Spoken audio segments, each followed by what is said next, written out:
Eh bien, je vous propose de débuter cette table ronde sans plus tarder, puisque nous sommes, hélas, minutés dans le temps, limités dans le temps.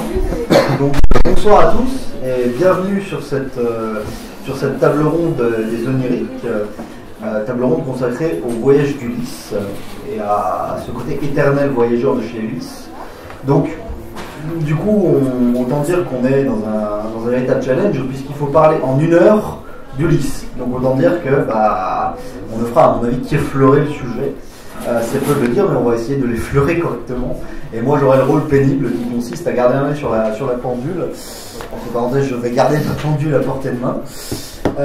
Et donc à gérer un petit peu cette discussion. Alors pour en parler avec moi, ou plutôt pour en parler entre eux, nous accueillons donc tout d'abord Éric Derrien. Donc j'aime beaucoup la petite notification biographique qu'on trouve sur le site des oniriques, puisqu'il est dit que Éric Derrien est diplômé de la grande université de la parole, enseigné à l'ombre des châtaigniers. C'est mignon. Il s'est fait une spécialité du mythe et donc de l'Iliade et de l'Odyssée. Il explore le fantasme du voyage, de la découverte de l'ailleurs, et au final tente de rapprocher le vrai de l'illusion. Alors il faut préciser qu'effectivement, au cours de ce festival des oniriques, Éric Derrien, alors à l'ombre des châtaigniers, je sais pas, parce que je suis pas sûr qu'il y ait bien des châtaigniers par là. Il y a des platanes. Il y a des platanes, donc je pense que ça marche. Donc il nous raconte cette Odyssée d'Ulysse. Mais est-ce que vous auriez quelque chose à rajouter à votre présentation? Oui. Déjà, c'est le problème de faire des clins d'œil, c'est que le diplômé de la grande université de la parole à l'ombre des châtaigniers, c'est juste un clin d'œil à Madou Ampateba que j'apprécie beaucoup. Qui se décrit comme étant diplômé à l'université de la parole à l'ombre du baobab. Bon, ce week-end, c'est les platanes. Un truc super important à dire, c'est qu'on raconte l'Odyssée avec Myriam Essayan, de manière à ce que ce soit le public qui prenne la moitié de la place dans ce qui se partage au chapitre. Voilà. Comme elle est dans la pièce, si on ne la citait pas, elle allait se vexer. Je fais gaffe. Toutes mes excuses dans ce cas. Petit impair de ma part, merci d'avoir précisé tout ça. Et pour ce qui est de son collègue juste à côté, nous avons donc Lionel Armand avec nous, qui est metteur en scène. Alors j'ai bien envie que vous précisiez ce qu'il en est, puisqu'on s'est juste rencontrés il y a un quart d'heure de ça, on a commencé à dialoguer, mais je vous en prie, précisez-vous au public. Ce qui l'emmène la mise en scène. Là, on est là jusqu'à pendant 10 jours. Non, mais disons que présentez-vous en quelques mots dans ce cas. Non, metteur en scène, je disais que j'ai une compagnie de théâtre et je suis auteur et professeur au conservatoire du département art dramatique. Voilà. C'est moins poétique que toi, mais... non, c'est bien aussi. C'est une autre poésie. C'est bon? Non, c'est parfait. Pour moi, c'est parfait. Et nous avons enfin notre troisième intervenant, qui est Nicolas Cartelet. Alors pareil, la petite description des oniriques est toujours assez savoureuse. Et j'avoue que je souscris à cette description. Regardez. Ça bouille de premier de la classe, on nous dit, avec sa bouille de premier de la classe. C'est un tout jeune auteur qui se joint à ces oniriques. Donc, il sort notamment le 3e ouvrage de sa saga, Néagé. C'est bon? C'est ça. Vive moi. Donc, on va pas le qualifier d'universitaire parce qu'apparemment le terme le gêne un petit peu, m'a-t-il dit. Donc on va dire qu'il est dans les études à l'université. Je pense qu'on a bon là. Et donc il étudie les sociétés antiques et en particulier Homère, ce qui justifie sa présence en cette table ronde, dans ces lieux. Il fait notamment, alors ce sera intéressant à évoquer, je pense, dans cette table ronde. Il fait notamment dans son œuvre le lien entre la science-fiction et Ulysse. puisqu'il nous raconte une véritable épopée spatiale aux accents de chant antique. Et ma foi, oui, on peut citer également Time Trotters, que j'ai acquis hier sans l'avoir encore ouvert, puisque je n'ai pas lu, mais qui est un roman, ma foi, décalé, burlesque, et ma foi, assez sulfureux d'après ce que j'ai pu en voir et en feuilleter. Donc il est assez éclectique, ce garçon. Mais je le laisse compléter sa présentation s'il le souhaite. Non, je crois pas tout dit là, c'est bon. C'est parti. C'est parfait.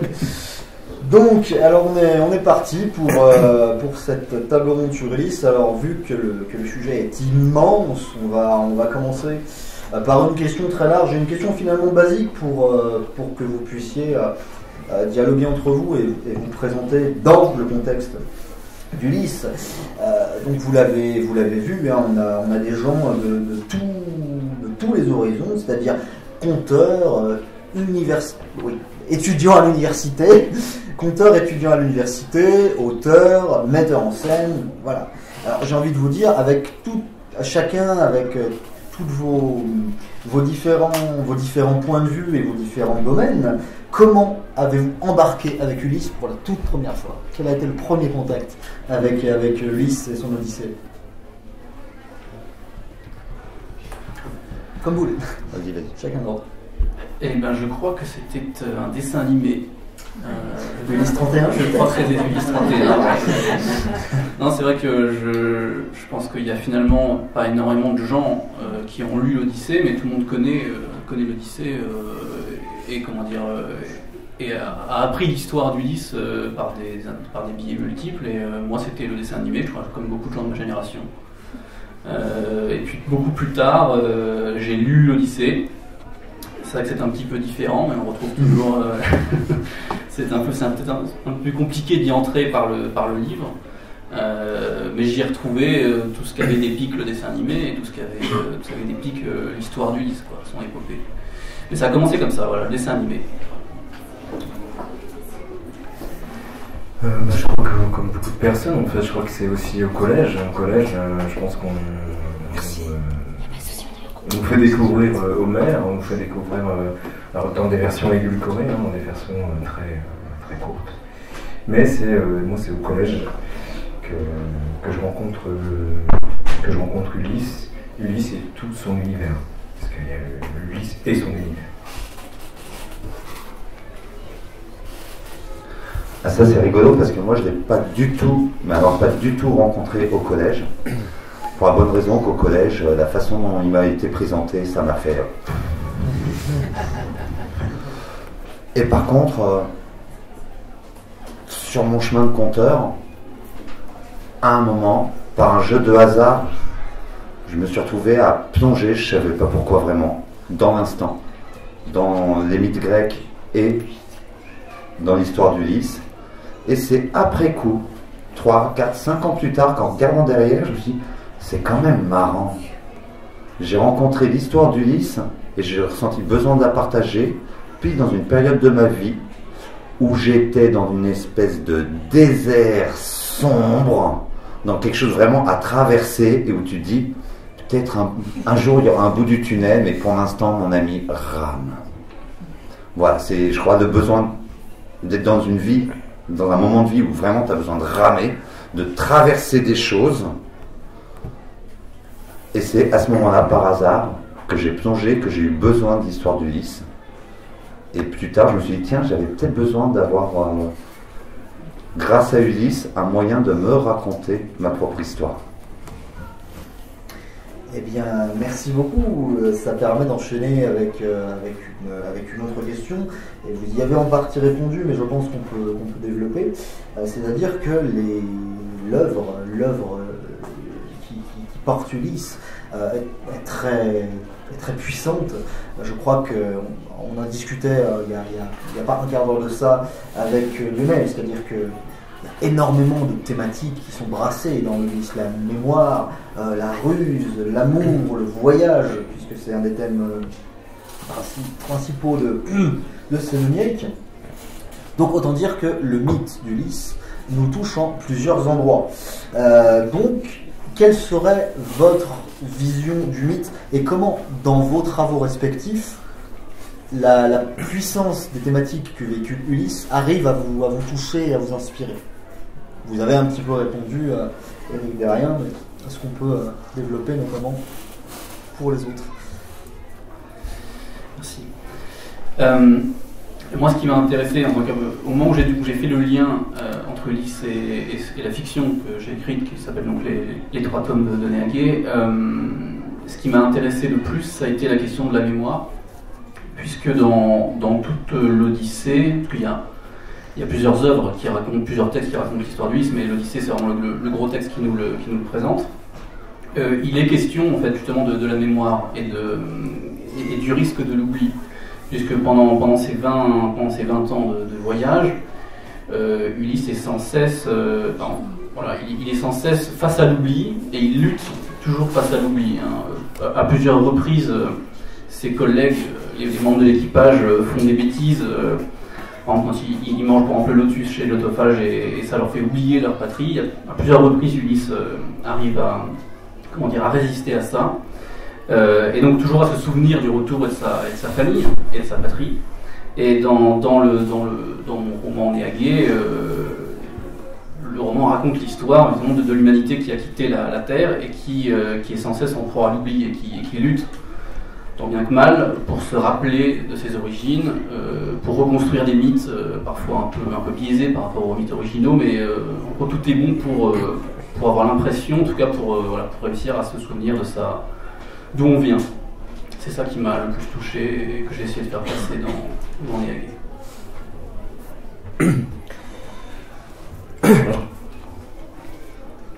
Concernant le mythe, je crois qu'au théâtre, on a quand même, avec les auteurs grecs, on a quand même énormément de... avec les 3 tragiques, Échille, Euripide et Sophocle, on a quand même plein de références, plein de choses à aller trouver, à aller chercher. Et si on va chercher, si on travaille sur la dramaturgie, on se doit d'aller au texte fondateur de cette culture européenne qui est l'Odyssée. Et si on va à l'Odyssée, on rencontre Ulysse. Alors Ulysse, c'est quand même, l'Odyssée, c'est quand même j'allais dire le premier texte, même s'il y a l'épopée de Gilgamesh en fait qui arrive avant. Et c'est quand même, pour moi, le texte qui fonde en fait toute la culture européenne, que ce soit la littérature, que ce soit le conte, même le cinéma, même tout vient de cette épopée, de ces chants, puisque c'est vrai que ce sont des chants. Et le mythe est là, et ce mythe-là qui traverse les âges, il se retrouve aussi au théâtre, mais encore aujourd'hui, peut-être on aura l'occasion tout à l'heure de parler de ce que Ulysse représente aujourd'hui. Mais pour moi, c'est un des premiers mythes, c'est pas le premier, mais c'est un des premiers mythes qui fait que aujourd'hui, l'image du héros, ou de l'anti-héros, parce qu'on verra peut-être tout à l'heure. Est-ce que Ulysse est un héros? Je ne sais pas, on en discutera, mais... ou un anti. Donc voilà. J'irai parce qu'après... Il nous faudra plus d'une table ronde pour répondre à la question Ulysse est un héros. Mais... allez-y. Avec donc cette histoire d'Ulysse qui est un socle fondateur dans nos cultures. Sachant que pour les mythes grecs, à ma connaissance, on n'a pas 36 sources, on en a 3. On a Homère, l'Iliade, l'Odyssée, on a Hésiode et on a les vases. Parce qu'après, au 5e siècle, arrive un truc un peu bizarre. C'est ce qu'on appelle le miracle grec, l'apparition au 5e siècle avant Jésus. En gros, l'apparition des philosophes, l'apparition du logos, de la raison, d'une autre façon de penser. Et d'ailleurs, les tragédies grecques, elles ne sont pas écrites sur un laps de temps très très large. Elles sont écrites sur un laps de temps où justement on est entre deux mondes, entre deux façons de penser. Est-ce que ma vie c'est le résultat de mes choix conscients, AB plus BC égale AC, si je fais ça, j'aurai ça? Ou est-ce que ma vie, elle est tracée? Est-ce que les oracles peuvent me dire ce qui va m'arriver? Et donc chez Oedipe, chez Sophocle, ce qui est tragique, c'est que je sais pas. Ben, avec Homère, avec l'histoire d'Ulysse, on est donc dans cette façon de penser avant qu'apparaisse notre façon de penser. Et quelque chose que je trouve, moi, personnellement génial dans l'Odyssée, c'est que ça me rappelle quelque chose qui me tient profondément à cœur, c'est qu'un ouvrage culturel, une œuvre culturelle, quelle qu'elle soit, c'est jamais pour faire joli, c'est pas pour nous divertir, c'est pour nous servir, c'est des outils. Et brusquement, dans l'Odyssée, on apprend qu'est-ce que c'est qu'être un homme, cette notion de mémoire, de fidélité. On apprend ces notions de ruse, qui était la qualité préférée des Grecs à l'époque, parce que c'est la même ruse qui permet à Ulysse, alors qu'il est faible, de vaincre plus fort que lui comme le Cyclope. C'est la même ruse qui permet de fabriquer un bateau, et alors qu'on est faible, de vaincre l'océan. Donc il y a cette notion de ruse. Mais on apprend aussi comment on pêche le thon. On apprend comment on navigue. On apprend plein de choses très très pratiques. Et c'est ce mélange de notions très pratiques, de valeurs, qui se transmettent dans des histoires, dans des petites histoires marrantes. Dans une histoire marrante, Ulysse qui rencontrait l'autophage, le cyclope, et qui se transmettait de façon orale. Tous les gamins, il y a 2500 ans, connaissaient l'Odyssée par cœur. Et là-dedans, ils apprenaient, ben voilà, tout un panel, autant de notions techniques, pratiques, que de valeurs qui fondent un peuple. Et là-dedans, pour moi, il y a quelque chose de très important. Et je ne vais pas pouvoir m'empêcher de rajouter un petit quelque chose. C'est qu'après le 5e siècle avant Jésus, on a commencé à avoir des versions d'Odyssée sur la Méditerranée. Parmi ces valeurs qui fondent un peuple, dans l'Odyssée homérique, il y a un truc qui est clair, c'est que tout le voyage d'Ulysse est dans des mers oniriques, dans des mers hors du monde humain. Pour une bonne raison, il va tomber sur des cannibales, sur des cyclopes, il va tomber chez des gens qui n'ont pas d'hospitalité.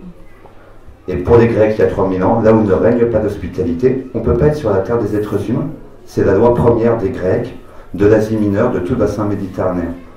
Et peut-être que ce rapport à l'hospitalité dans l'Odyssée est un des petits trucs où, brusquement, l'hameçon, ah ça y est, j'étais attrapé complètement, quoi. J'étais foutu.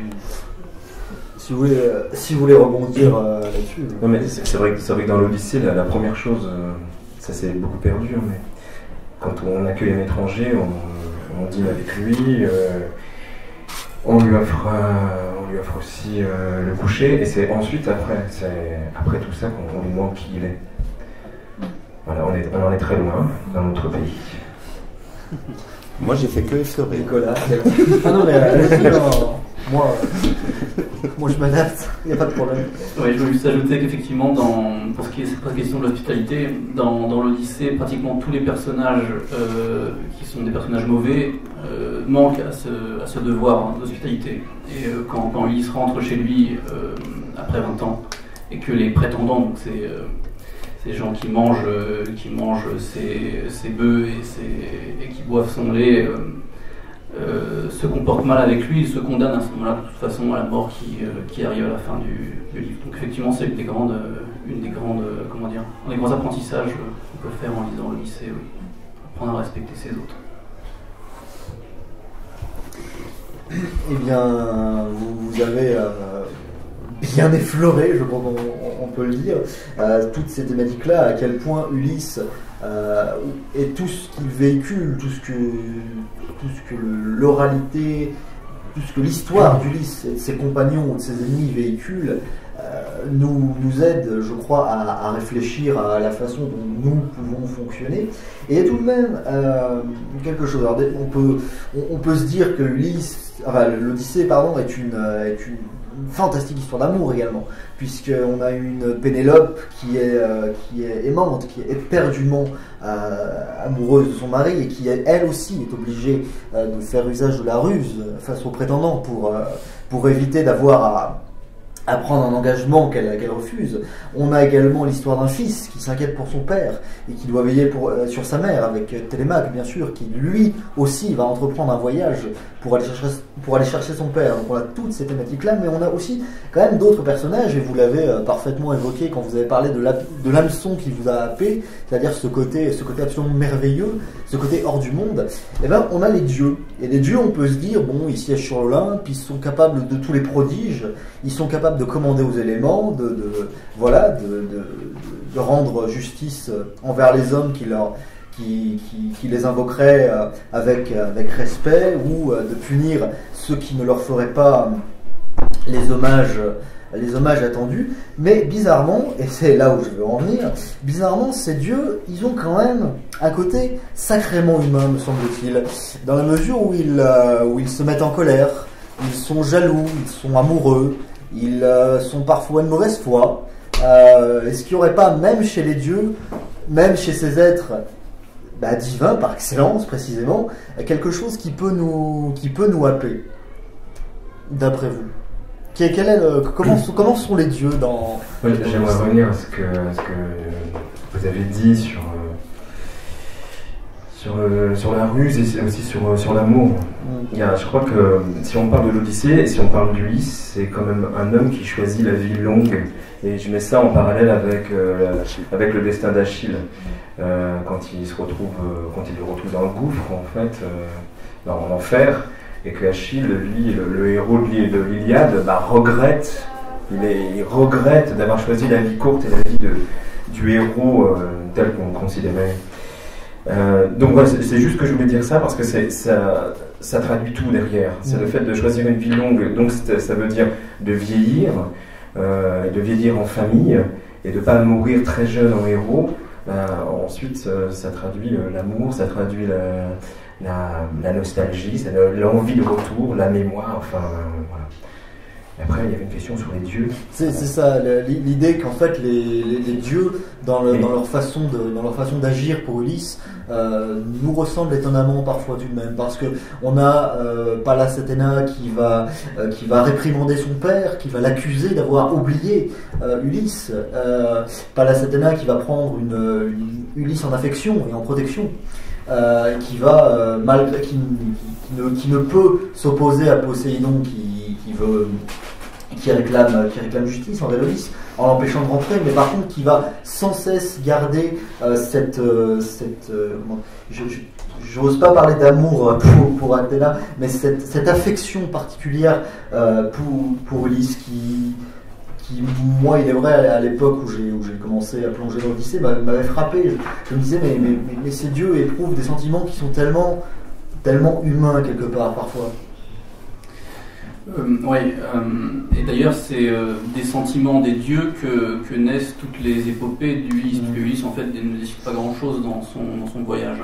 C'est parce qu'il aveugle le Cyclope, qui est donc le fils de Poséidon, que Poséidon se met en colère et le condamne à rentrer bien plus tard que prévu chez lui.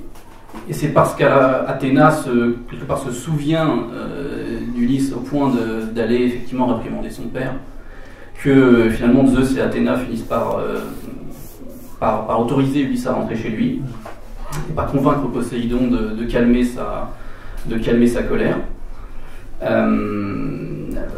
Donc en ça, effectivement, les dieux sont assez humains, puisqu'ils ressentent des sentiments, puisqu'ils luttent entre eux.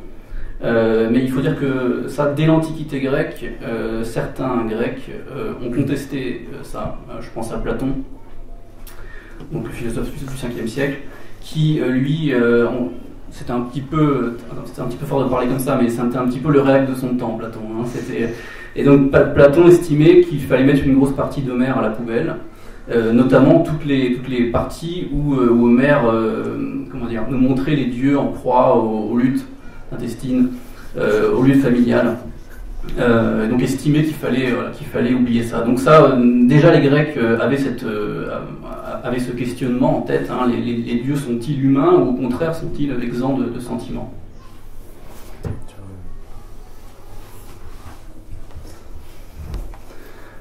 C'est génial ce que tu dis sur Platon, parce que ça rejoint ce que je voulais dire sur ce rapport aux dieux dans les mythes. En fait, justement, on est dans Homère, on est avant Platon, on est avant Aristote, on est avant l'apparition de quelque chose d'un peu bizarre qu'on appelle la transcendance.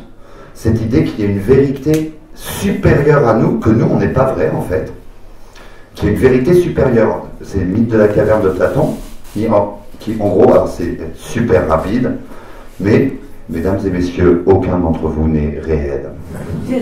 Non, vous n'êtes que des reflets d'une vérité supérieure. En fait, dans Homère, il n'y a pas ça. Il n'y a pas cette transcendance. Donc, les dieux nous sont proches, ils sont autour de nous. Je peux attraper Hermès et lui mettre une paire de baffes à mes risques et périls. Voilà. Ce panthéon, c'est un panthéon de l'immanence. On a la même chose dans le panthéon cétique. Cette notion de transcendance, elle s'est vraiment installée dans nos pays en France à partir à peu près du XIIIe siècle. C'est rigolo, à peu près au moment où les femmes perdaient tous leurs droits. Ouais. On crée du supérieur et de l'inférieur. Aristote justifie l'esclavagisme parce qu'il y a des gens supérieurs de nature et des gens inférieurs. À l'époque d'Homère, on n'a pas ça. Bon, il y a aussi des esclaves, mais c'est simplement parce que je suis plus fort que toi, je t'ai mis 3 coups de poing dans ta figure, donc maintenant tu passes le balai. C'est pas justifié. Donc les dieux ne sont pas une vérité supérieure, ils sont autour de nous. Par contre, le lien entre Ulysse et Athéna, Ulysse c'est l'homme de la ruse, c'est l'homme de l'esprit. Cette qualité que les Grecs appelaient la métisse, la ruse. Or, Athéna est la fille de la déesse Métis. C'est la fille de la déesse Métis que Zeus a avalée.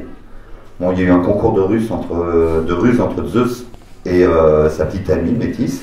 On va pas tout raconter, ça va prendre 3 secondes. Mais bon, il l'avale, d'où la fille de leur union sort par le crâne de son père. Donc Athéna, déesse de la sagesse, c'est la porteuse de ruse. Forcément, elle est chez les dieux l'équivalent d'Ulysse chez les humains. D'où cette affection réciproque. Aussi rajouter que si on parle de l'Odyssée, on parle de l'Iliade, si on parle de l'Iliade, on parle de la guerre de Troie, et qui est vraiment encore quelque chose qui va pratiquement en contradiction. Il se dit que Homère a écrit l'Iliade dans sa jeunesse et l'Odyssée dans sa vieillesse.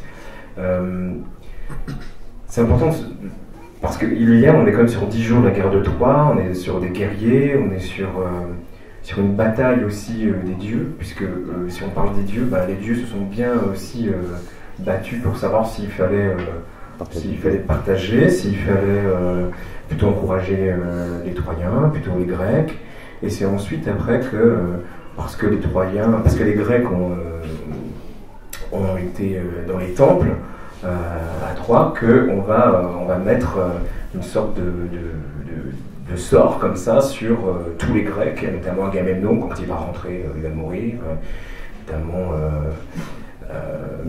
Ménélas, voilà. Donc, si on parle de l'Odyssée, si on parle d'Ulysse, ça commence déjà bien avant, en sachant que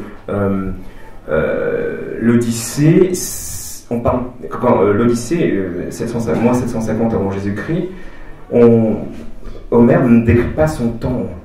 Homère, il se base sur une époque mycénienne entre 1600 et 1200 avant Jésus-Christ. Donc c'est le temps des héros, c'est le temps des guerres. Alors, on peut pas trop en dire parce qu'on n'a pas beaucoup de temps, mais il y a eu des recherches sur la guerre de Troie. Est-ce que la guerre de Troie existait? Certainement pas. En tout cas, pas telle qu'elle est racontée dans l'Iliade.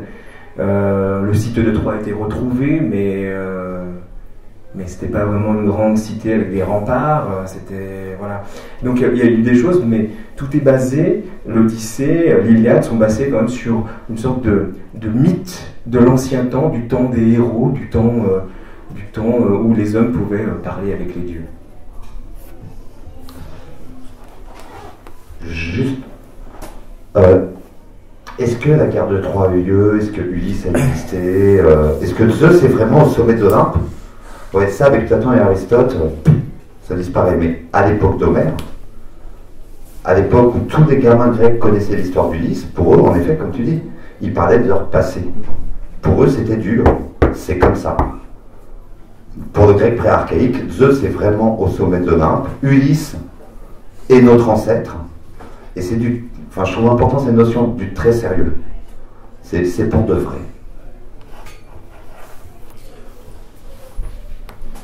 J'ai rien à ajouter là-dessus. Je suis d'accord avec vous. Du coup, effectivement, il y a dans tout ce que vous dites une notion importante qui est celle de mémoire. Alors, c'est une mémoire, pourrait-on dire, narrative, c'est-à-dire interne à l'histoire d'Ulysse, qui est celle de Pénélope, de la femme aimée et de la patrie, surtout, parce qu'on a une mémoire de la patrie qui est immense. Ithaque, il faut revenir vers Ithaque, c'est le point de destination d'Ulysse. Donc, il y a cette mémoire dans cette notion-là.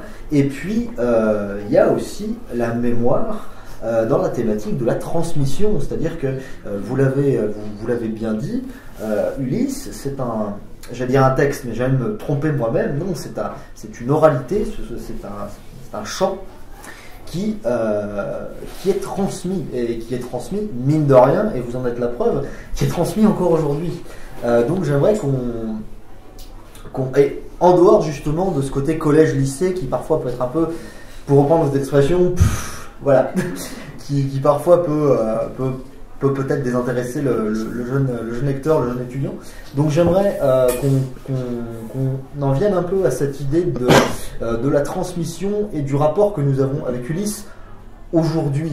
J'ai presque envie de vous dire en 2015 presque pour provoquer un petit peu, mais voilà, je pense que vous comprenez l'idée.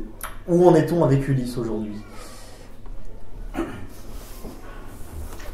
À un moment dans l'histoire de nos cultures où il y a un impératif et très urgent besoin de partager cette histoire, il me semble, dans le rapport à la mémoire. Après, par contre, et je vais réagir sur ton introduction, mais ça nous amènera peut-être à répondre à ta question finale.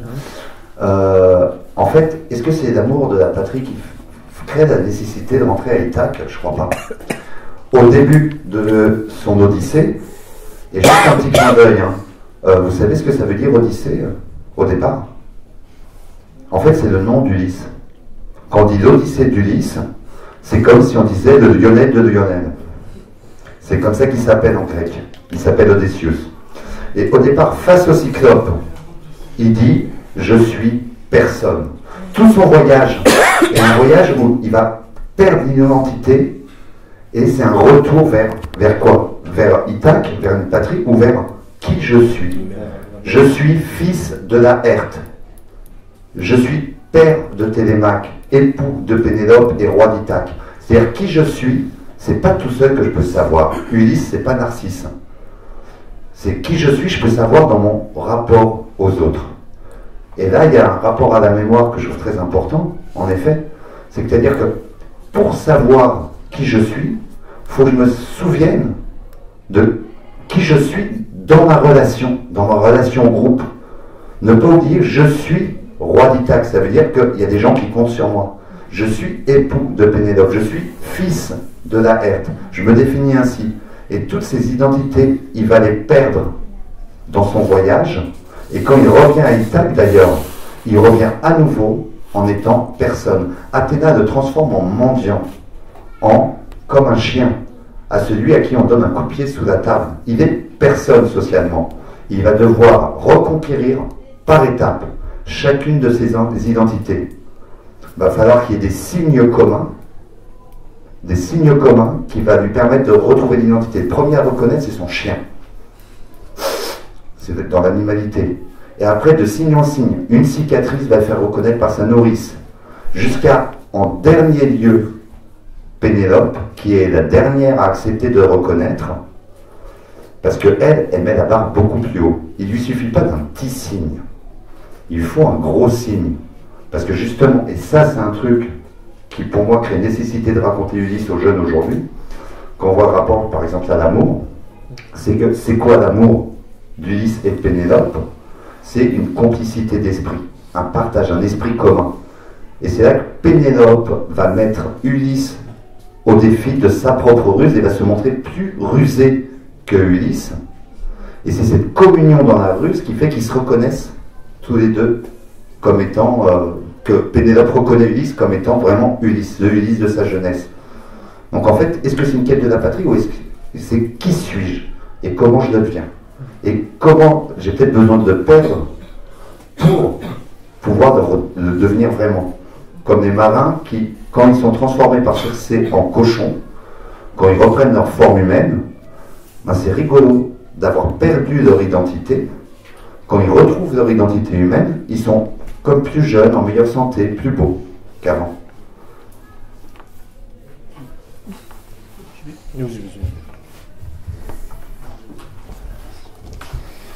Oui, c'est exactement ça en fait. Ouais, l'Odyssée en fait raconte le retour d'Ulysse à sa place. En fait, c'est en ça que l'Odyssée répond vraiment à l'Iliade.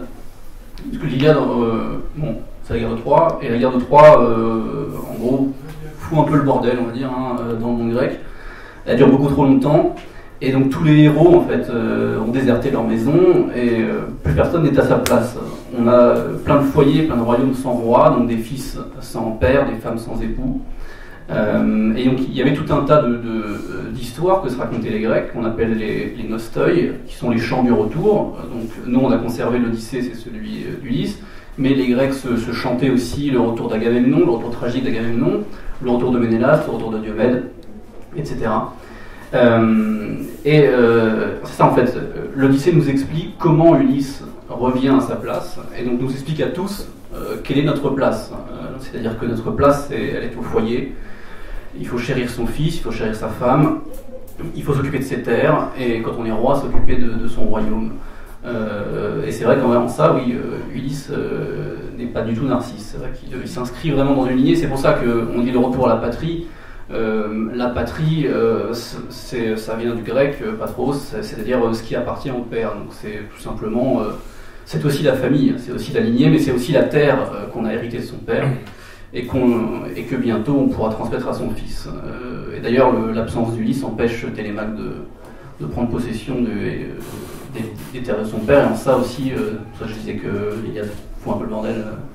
C'est plus possible de transmettre et d'hériter tant qu'Ulysse n'est pas rentré ou tant qu'il n'est pas mort et qu'on sait qu'il est mort. Il y a aussi le voyage de Télémaque, parce que souvent quand on parle de l'Odyssée, on parle du voyage d'Ulysse, on parle rarement de son retour, même si on le fait là, mais on parle très rarement des 4 premiers chants qui sont le voyage de Télémaque quand il va voir Nestor et Ménélas. Pour moi, c'est un passage important parce qu'on parle de la famille. C'est là où Télémaque va grandir, et c'est là où il va prendre de la maturité. C'est encore une fois dans le voyage, encore une fois en allant visiter ces rois qui ont fait la guerre de Troie. Et c'est au retour à Ithaque, grâce encore à Athéna, qu'il va échapper à un complot et retrouver Ulysse. Donc il y a plusieurs, dans l'Odyssée, il y a plusieurs voyages initiatiques. Il y a plusieurs choses en fait qui font que on comprend pourquoi on vit, pourquoi on veut se retrouver, pourquoi on veut reformer le cercle familial.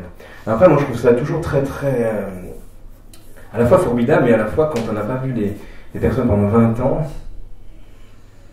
je me pose toujours la question, est-ce que nous on est capable d'attendre 20 ans? Voilà, je vous pose la question. Est-ce qu'on va y répondre? Je sais pas. Allez-y. Non, mais c'est juste comme ça, c'était sans. Non, mais je vais pas essayer de répondre. Par contre, en effet, la question me semble intéressante aujourd'hui, et en quoi Ulysse peut nous servir aujourd'hui. Ulysse, pour retrouver qui il est, son identité, jamais n'oublie, garde mémoire qu'on lui propose l'immortalité et l'éternelle jeunesse en compagnie de Calypso. Vous avez déjà croisé une nymphe? Waouh! Ben il dit non. Et oui, il dit non parce que s'il ne rentre pas, il n'existe plus. Parce qu'on est dans des cultures de l'honneur, dans des cultures où on se reconnaît dans le visage de l'autre, donc pas du tout narcisse. Et donc il garde mémoire. Autant de notions qui, pour moi, aujourd'hui, seraient très très très importantes à ramener un peu sur le tapis, quand on est quand même dans des cultures de l'instant, du tout de suite, très vite, maintenant, et dans des cultures quand même très narcissiques aussi. C'est tout pour moi, tout de suite, maintenant. C'est un peu le principe d'une société de consommation, il me semble. C'est de l'anti-épicurisme. Non, mais c'est surtout que ce passage-là, il est magnifique quand Calypso lui demande, il lui dit, écoute, tu veux repartir, mais moi je te garde et je te donne l'immortalité, et je suis quand même très belle quand même, à comparer Pénélope. Il lui dit oui, mais je vais revenir. Je vais repartir voir Pénélope. C'est un modèle de fidélité tout de même. Je sais, alors après, là on parle de fidélité. Oui, parce que je sais pas, parce qu'on parle de fidélité, mais Ulysse quand même, c'est l'amant de Circé, il y reste un an, comme tu as si bien dit tout à l'heure, à échanger je sais pas Avec comment Circé. Avec Circé. Avec Circé. Oui, mais t'as dit sous les draps dans le conte, c'était assez beau. Il reste un an avec Circé, il reste pas à jouer au dé, hein, voilà. Non.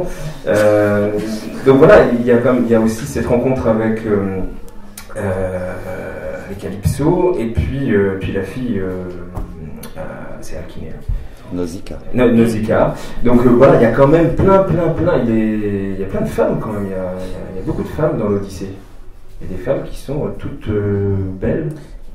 Et puis il y a aussi, c'est quelque chose qui est formidable, c'est que Pénélope, on ne sait pas l'âge qu'elle a, mais les prétendants sont encore à même de vouloir la séduire. Et aujourd'hui, tu parlais de la société d'aujourd'hui, la société photoshopée, avec, voilà, la Pénélope, elle est naturelle, quoi. Ouais, je voulais juste terminer sur cette question de la capacité ou pas à attendre quelqu'un pendant 20 ans. Je pense que les Grecs eux-mêmes se doutaient que beaucoup n'auraient pas ce courage, puisque, encore une fois, déjà, le personnage de Pénélope montre aux Grecs ce qu'est la fidélité ultime avec Pénélope, mais les Grecs montraient aussi le contre-exemple, toujours avec, dans toute l'Odyssée, Pénélope est placée en contre-exemple de Clytemnestre, qui est l'épouse d'Agamemnon, qui trompe Agamemnon pendant son absence et qui le tue à son retour, qui est un peu vraiment le contre-exemple. Avec son amant. Avec son amant, ouais, c'est ça. Et elle est évidemment punie après pour ça. Mais je pense que chez les Grecs, on devait déjà se douter que c'était compliqué d'attendre quelqu'un 20 ans pour avoir besoin de montrer ces deux exemples contraires de la fidélité et de l'infidélité qui débouchent sur le meurtre. Juste pour remettre un petit mot quand même sur cette histoire de fidélité, moi ça fait partie des choses que je trouve intéressantes dans l'Odyssée aussi. Hein. Il n'oublie pas Pénélope. Mais bien sûr, il y a eu Circé. Bien sûr, il y a eu Calypso. Bien sûr, il y a Nausicaa. Et je reprendrai la phrase d'un autre mythe, qui vient d'un autre mythe, d'une autre épopée mythologique, de quelqu'un qui dit que celui qui n'a jamais péché jette sa première pierre. Du coup, l'histoire d'Ulysse, elle interroge. Moi, je crois qu'Ulysse, c'est justement la fidélité, cette mémoire. Je n'oublie jamais qui je suis. J'oublie jamais ces relations sociales. Du coup, Ulysse peut interroger. Je pense qu'en France, aujourd'hui, ce serait pas mal qu'il y en ait plein qui s'interrogent. Qu'est-ce que c'est la fidélité? Est-ce que la fidélité se place là, ou il y a une table? Voilà. Ça fait partie des notions que dans cette Grèce pré-archaïque, dans une lecture aujourd'hui, parce que pour moi, le seul intérêt à raconter Ulysse, c'est parce que c'est pratique, c'est utile aujourd'hui. Si ça ne peut pas nous rendre service, je ne vois pas l'intérêt. C'est une des questions qui peut rendre service. Mais ce que tu dis, c'est vrai, mais justement, ça donne à Ulysse des faiblesses. Ça donne à Ulysse le fait d'être tenté, et je crois que c'est par d'autres femmes, et je trouve ça vraiment que ça permet à Ulysse d'être aussi pas un exemple d'homme, mais d'être un homme tout simplement. Et c'est en ça que l'Odyssée poursuit son chemin et évolue dans le temps.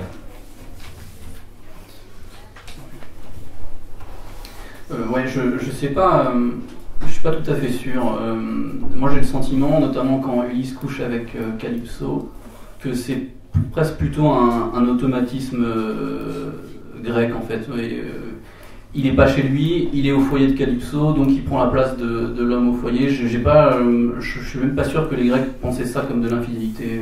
Je pense qu'il joue son rôle d'homme au foyer chez Calypso, en train de rentrer chez lui, mais à aucun moment on parle de ses sentiments ou du fait, ou même de son désir éventuellement sexuel pour Calypso. C'est presque un automatisme. Mais à côté de ça, dans la Grèce archaïque et classique, un homme qui était trompé avait le droit de tuer l'amant et sa femme s'il les trouvait chez lui. Donc il a reçu une vision un peu... l'adultère était quand même très sévèrement réprouvé.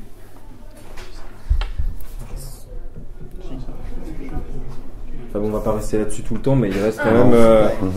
Justement, ce que j'allais vous proposer, si vous en êtes d'accord, parce que là on a comme je vous disais, malheureusement, on ne peut qu'effleurer toutes ces thématiques dans le temps qui nous est imparti. Et ce que je vous propose, c'est dans les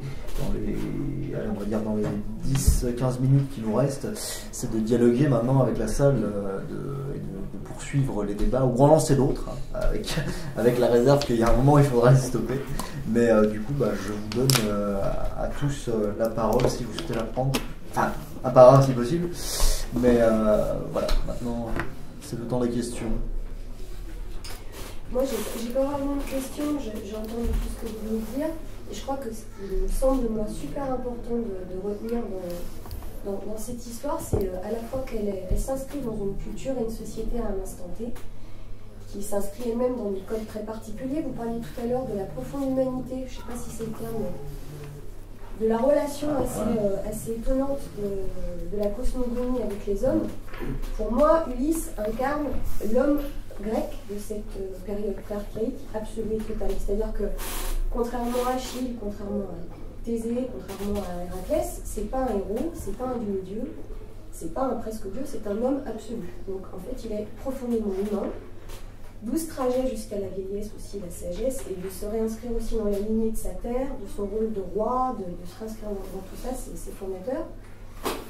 Donc aussi la relation avec les dieux, c'est qu'à cette époque-là, quand même, nous, ce qu'on sait à travers le travail sur les vases, un peu l'iconographie des vases grecs, et surtout archaïques et pré-archaïques, proto-archaïques, c'est que la relation entre les dieux et les hommes est complètement naturelle, dans le sens où les dieux ne sont pas forcément représentés comme étant au-dessus. Ils sont dans une espèce de quotidien et interviennent régulièrement dans la vie du quotidien de tous les hommes, que ce soit des hommes riches, pauvres, avec éducation, sans éducation. Et là encore, Ulysse nous ramène à ça dans toute son épopée, cette espèce de complicité intrinsèque qu'il peut avoir avec certains, ou au contraire des coups de vache, de sale gamin qu'on peut se donner comme ça.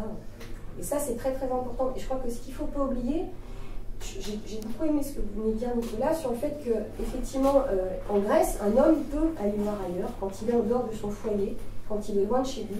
Il a une place aussi qui est celle qu'on lui a inculquée. Et du coup, on ne peut pas parler d'infidélité, on ne peut pas parler de tromperie.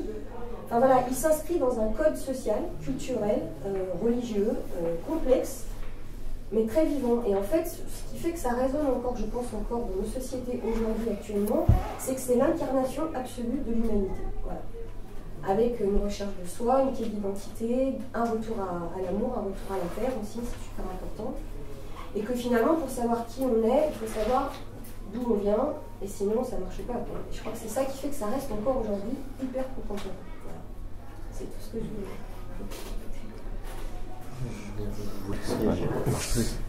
Papa.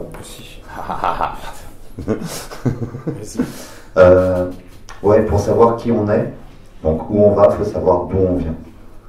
Je crois que le thème c'est Ulysse entre hier et demain.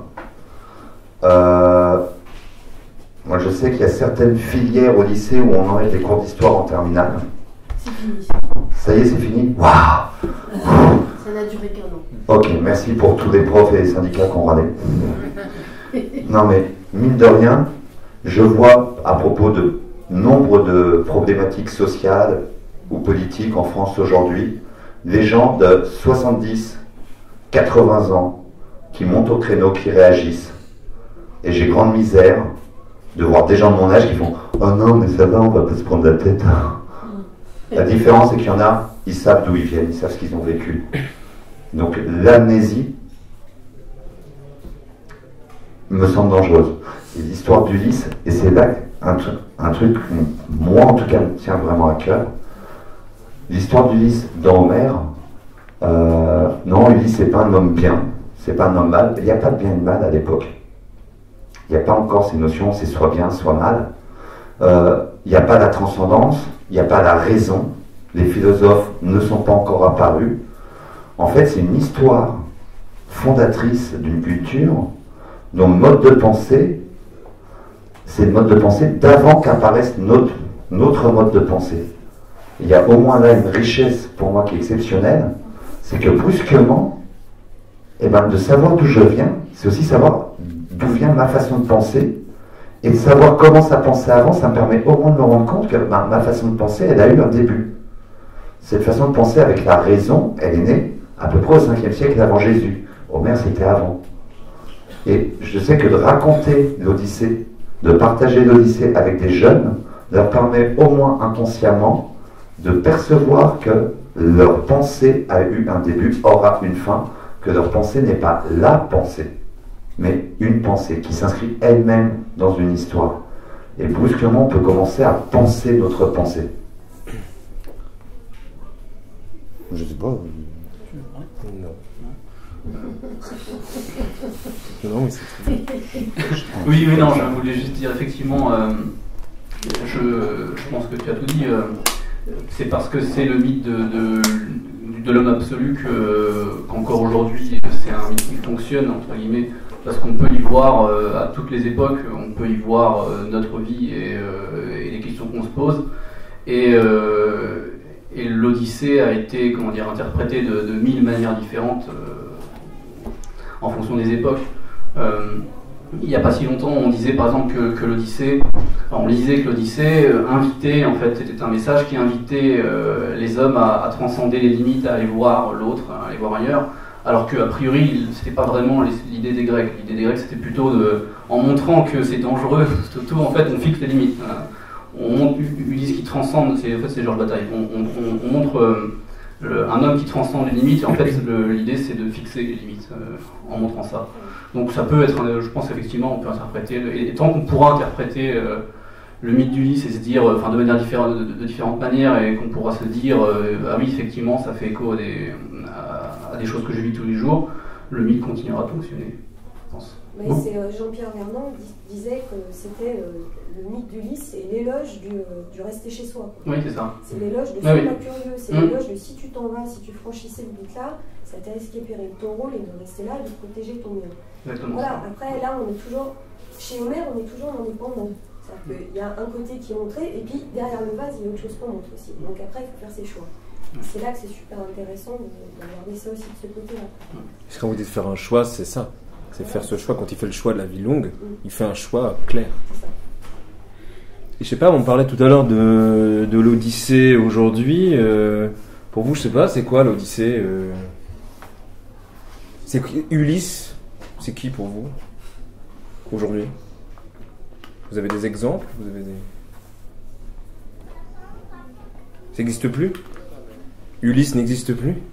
Moi, je me souviens, la première rencontre, ça m'a vraiment fait rire ce que vous disiez, parce que j'étais en 6e, la prof de français nous a fait lire Ulysse. Moi, je suis rentrée à la maison, je dis à mon père, c'est incroyable, la prof de français, elle m'a fait lire Ulysse, mais elle parle pas du tout de Nono, le petit robot. Je comprends pas, mais Nono qui me bouffe des clous. Elle n'a pas chanté le générique. Je comprends pas, Télémaque, le fils, il ressemble pas du tout à... Voilà, et donc je me souviens de ce choc, de cette première rencontre, en ne comprenant pas le bond, en fait, que je réfléchissais à l'envers, parce que j'avais fait la rencontre à l'envers. J'avais fait la rencontre. Alors, est-ce que Ulysse 31, pour vous, c'est le nouveau Ulysse? Est-ce que... Ulysse 31 est pour moi entièrement aussi Ulysse, quoi. J'ai encore des images qui m'ont vraiment marqué et qui font partie d'un autre Ulysse, mais qui c'est aussi Ulysse. Je ne peux pas dissocier. Alors, je ne sais pas si c'est bien ou pas, mais pourquoi pas, c'est pas si mal que ça. Ce sont deux histoires. Parce que ça ouvre un autre imaginaire. Mais je vous demande ça parce que... Je me sens vieille parce que Ulysse 31... Oh, c'est sur YouTube, tu peux... Non, mais...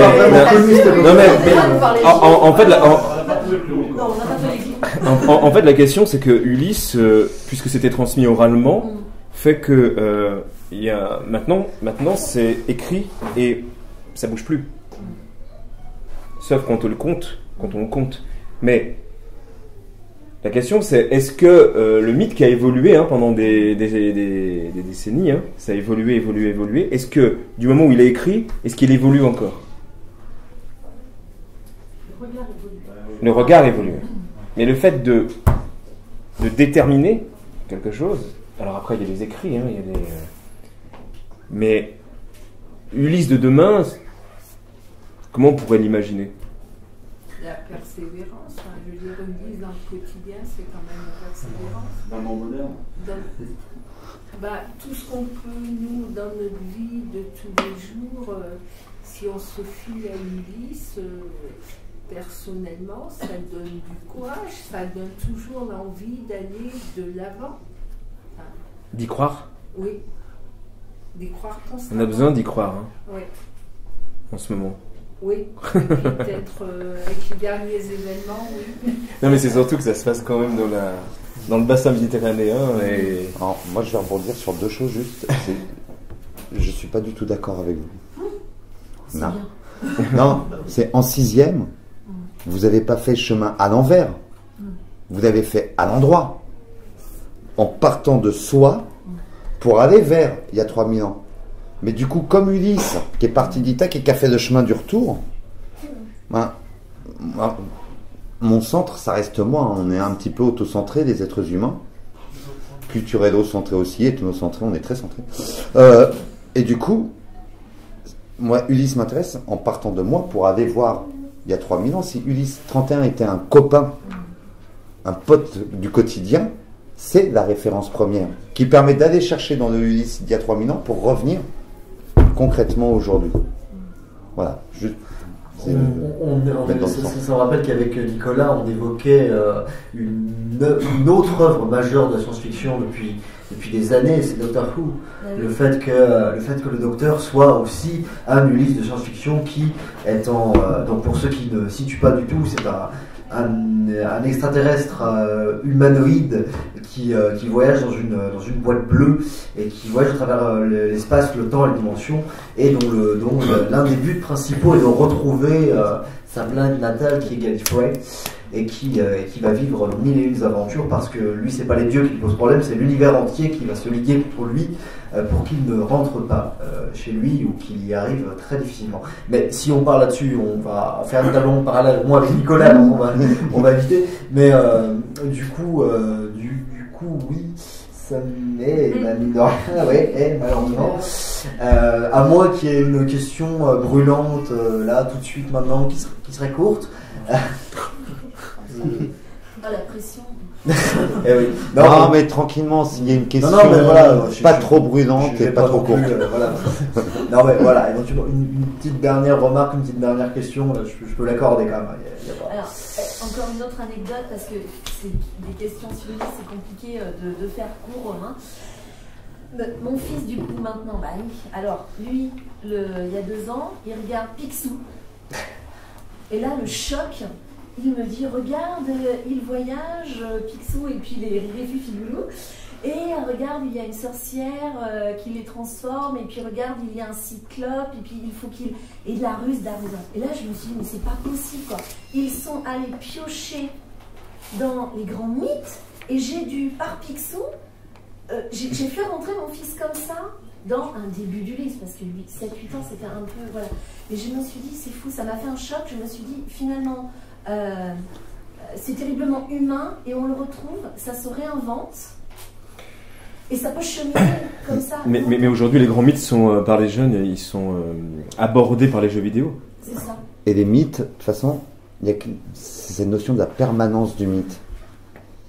Alors, ça rejoint le fait que le simple fait de raconter des mythes grecs, entre autres, à des enfants qui sont complètement empêchés d'apprendre, qui à 10 ans, tu leur donnes B et A, ils ne peuvent pas faire barre. Hein. Des enfants qui ont vraiment mal.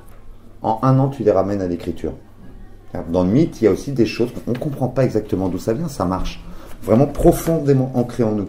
Donc cette permanence d'Ulysse, qui ressort dans Picsou, qui ressort dans le film O Brother, par exemple, une odyssée contemporaine, il y a le film des frères Cohen, O Brother. On a la même chose dans le mythe celtique, le mythe de Merlin. Et brusquement, à travers les époques, il va énormément changer, tout en restant. Et on se rend compte que les auteurs du Moyen-Âge, ils ont pompé, mais alors grave dans les mythes grecs. Mais vraiment, tu as plein d'éléments. La naissance d'Arthur, c'est la naissance d'Héraclès, quoi. C'est sans le dire. Pas photo. Sans le dire. Non, sans le dire. Autant au XVIIe, sans forcément même s'en rendre compte. Voilà, ça, je sais pas. Je les connais pas. Je connais pas Robert de Boron personnellement, donc j'ai pas dû jeter des pierres. Mais tu as une pensée qui évolue, mais il y a quelque chose, un noyau dur qui reste et qui se transmet parce que ça nous touche profondément. Comment se fait-il que Harry Potter ait eu autant de succès? C'est que du mythe celtique. Le Seigneur des Anneaux, que du mythe nordique, etc., etc. Il y a vraiment un truc qui qui est profondément en nous, quoi. Je crois que j'aurais pas pu trouver une meilleure conclusion à tout ça. Et je vais faire un truc que normalement j'ai pas du tout le droit de faire en tant que modérateur, c'est-à-dire je vais sortir de mon rôle de modérateur et je vais prendre mon rôle de doctorant sur la littérature de l'imaginaire et vous dire en guise de conclusion que je ne peux que rejoindre votre point de vue, d'ailleurs votre point de vue à tous, puisque je me faisais la réflexion il n'y a pas si longtemps. Donc ça, pourquoi je suis passionné d'imaginaire, pourquoi j'ai décidé de consacrer ma vie à chercher un peu ces personnages et à écrire dessus, c'est tout simplement que on a peut-être atteint une forme de durée dans le temps, quasiment une forme d'immortalité sans le savoir, puisqu'on est capable de raconter des histoires. Et à partir du moment où on raconte des histoires, on se transmet des choses qui sont absolument éternelles et cristallisées et qui ne varient que dans les civilisations où elles se déploient, et les thématiques restent incroyablement les mêmes. C'est vrai que j'avais jamais fait le rapprochement à Picsou, j'avoue, mais voilà, Picsou je ne sais pas, mais il est évident qu'aujourd'hui on écrit, on regarde des choses au cinéma qui ne font que nous rappeler interminablement et toujours avec autant de plaisir, je l'espère, ces grandes thématiques fondatrices. Et du coup, je suis vraiment désolé, j'ai pris la conclusion pour moi, ça ne se fait pas du tout. Mais du coup, je vous remercie tous pour vos discussions, pour vos débats. Est-ce que je peux juste conclure? Du coup, voilà. On va faire ça par comme ça, non, mais c'est très rapide puisqu'on est dans mais comme ça, je ne garde pas tout pour moi, c'est parfait. C'est très rapide puisqu'on est dans un salon de livre et qu'on parlait tout à l'heure de Jean-Pierre Vernant. Actes Sud a fait paraître en 2014 une bande dessinée qui s'appelle Ulysse, les chants du retour, qui est sublime, autant visuellement que par le contenu, et qui raconte le retour d'Ulysse expliqué par Jean-Pierre Vernant. Voilà, ça intéresse certains, c'est une BD, donc ça peut être lu par... Et votre pub à vous n'avait rien Si, au début. Eh bien, je vais sortir un peu du livre. En fait, il n'y a pas de table ronde après. On déborde un peu. On est la dernière. J'en sais rien, peut-être. À propos de la publicité, je vais sortir un peu du livre en restant dans les mythes grecs. Un jour, Zeus, quand enfin il avait réussi à battre Chronos, ça y est, il a joué au dé avec Poséidon et Hadès pour savoir comment se partager le machin. Ah ouais, Zeus, il n'est pas supérieur aux deux autres. Il n'y a pas de supérieur d'inférieur. Non, ça joue au dé. C'est pour ça que Poséidon garde mauvais caractère, parce qu'il se retrouve dieu des océans alors qu'il a tendance à avoir le mal de mer. Il ne le vit pas bien. Enfin, Zeus demande à Prométhée de faire ce partage, ce sacrifice qui va partager les places entre les humains et les dieux. La ruse de Prométhée de mettre sa bonne part, la viande rouge, sous une vilaine apparence, la gastère, la peau d'estomac, elle est répugnante, et de mettre la mauvaise part, les os, il n'y a rien à manger, en dessous d'une couche de graisse appétissante.